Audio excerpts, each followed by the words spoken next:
Assalamualaikum warahmatullahi wabarakatuh. Waalaikumsalam warahmatullahi wabarakatuh. Innal hamdalillah nahmaduhu wa nusallimu ala rasulil karim. Subhanaka la ilma lana illa ma 'allamtana innaka antal alimul hakim. Mari sama-sama kita lanjutkan kajian kita yaitu kitab Hayatus Sahabah, kisah-kisah para sahabat radhiyallahu anhum. Kisah sahabat ucapan Thabit bin Akram kepada Abu Hurairah radhiyallahu anhuma pada perang Mu'tah. Imam Baihaqi meriwayatkan sanadnya dari jalur sanad Waqidi dari Abu Hurairah radhiyallahu anhu, ia berkata, aku mengikuti perang Mu'tah.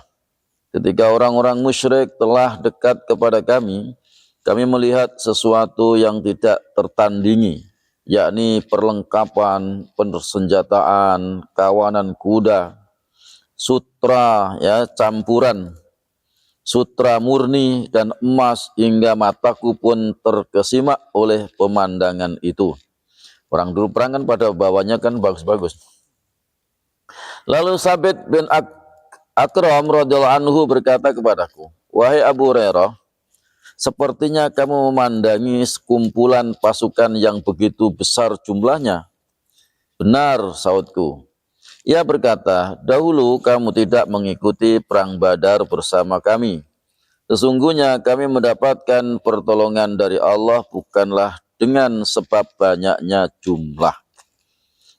Dapat pertolongan dari perang Badar itu oleh Allah bukan karena banyaknya jumlah.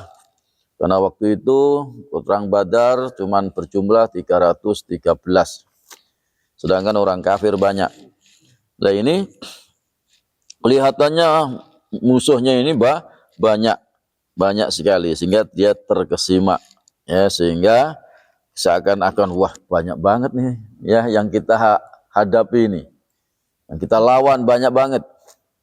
Tapi diberikan kesemangatan oleh Abu Hurairah, dulu perang Badar kita ini ditolong oleh Allah bukan karena jumlah yang banyak, tapi karena pertolongan Allah. Jadi perang itu bukan karena banyak ataupun sedikit, tetapi dengan pertolongan Allah itulah Allah akan beri kemenangan. Ternyata ketika perang Uhud kan banyak kalah juga. Karena waktunya giliran kalah ya kalah, waktunya menang juga menang. Maka kita dalam perang Uhud itu walaupun banyak kalah. Maka sahabat itu pada menyalahkan yang ditugaskan di gunung Uhud, yaitu yang bagian memanah, karena dia enggak mentaati perintah Nabi, jangan turun sebelum ada perintah Nabi, dia udah turun karena dianggap menang. Ternyata akhirnya kalah kan, itu Tetapi ketika pada saling menyalahkan, maka akhirnya turun ayat watilkal ayyamu nudawiluha bainan nas, itulah aku gilirkan di antara manusia waktu kemarin perang Badar kamu menang. Sekarang gilirannya kalah.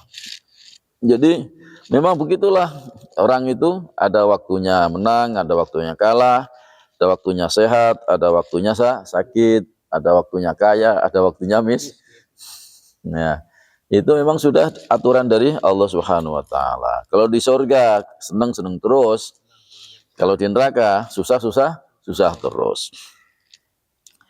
Yang kedua, surat Abu Bakar kepada Amr bin Al-As radhiyallahu anhuma sehubungan dengan hal ini.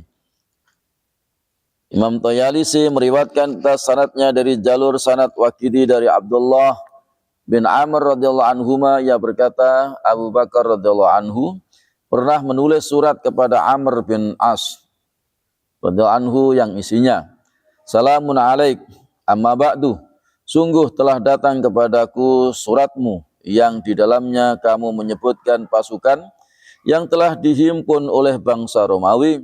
Sesungguhnya Allah tidaklah menolong kita beserta Nabi Sallallahu Alaihi Wasallam dengan sebab banyaknya perlengkapan dan bukan pula banyaknya jumlah tentara. Sungguh kami pernah berperang bersama Nabi Sallallahu Alaihi Wasallam, sedangkan bersama kami tidak ada kuda selain 2 ekor. 2 ekor kuda, cuma 2 aja perang bawa 2 ekor kuda. Dan ketika itu kami bergiliran untuk menungganginya onta. Jadi hanya bergiliran gantian, nanti sudah berapa lama ganti yang jalan jadi naik gitu.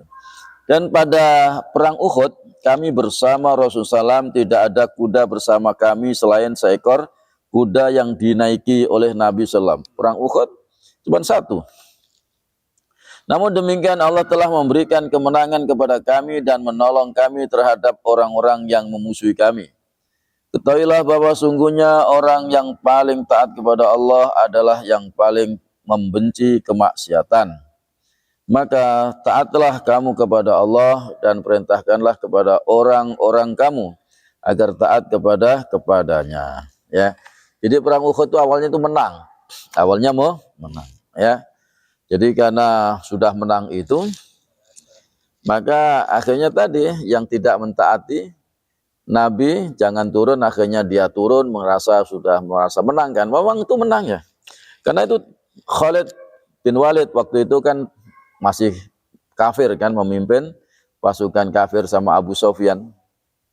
Jadi ketika dia sudah kalah, tapi Abu Sufyan Khalid itu mengelilingi itu gunung Uhud, muter dari belakang.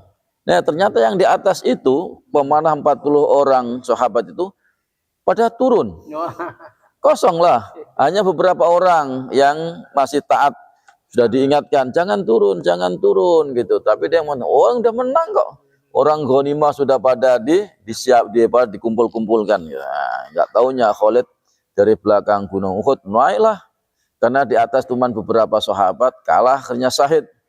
Akhirnya dari atas gunung kan enak kan, tinggal manain kan enak. Sedangkan waktu itu sahabat lagi sibuk mengumpulkan ghanimah. Ya, harta rampasan kan nggak siap kan, namanya orang ngumpulin kan. Nah akhirnya disitulah ya sampai Nabi SAW akhirnya juga masuk ke dalam parit, ke dalam parit, dan ditambah lagi iblis setan mengatakan Muhammad terbunuh. Sahabat yang lainnya tambah kocar-kacir. Nah gitu ya, akhirnya Allah Subhanahu Wa Taala ya menampakkan kepada sahabat, Nabi masih ada. Kemudian Nabi di dalam parit itu, kemudian dia naik ke punggungnya sahabat, siapa namanya saya lupa. Akhirnya muncul lagi. Nah, kemudian sahabat-sahabat ada kumpul lagi. Ya. Demikianlah Bapak sekalian, itulah perjuangan para sahabat radhiyallahu anhum, begitu susah payahnya. Kita ini sudah nikmat, sudah enak menjalankan ya syariat Nabi, tenang, ke masjid tenang, ke alim juga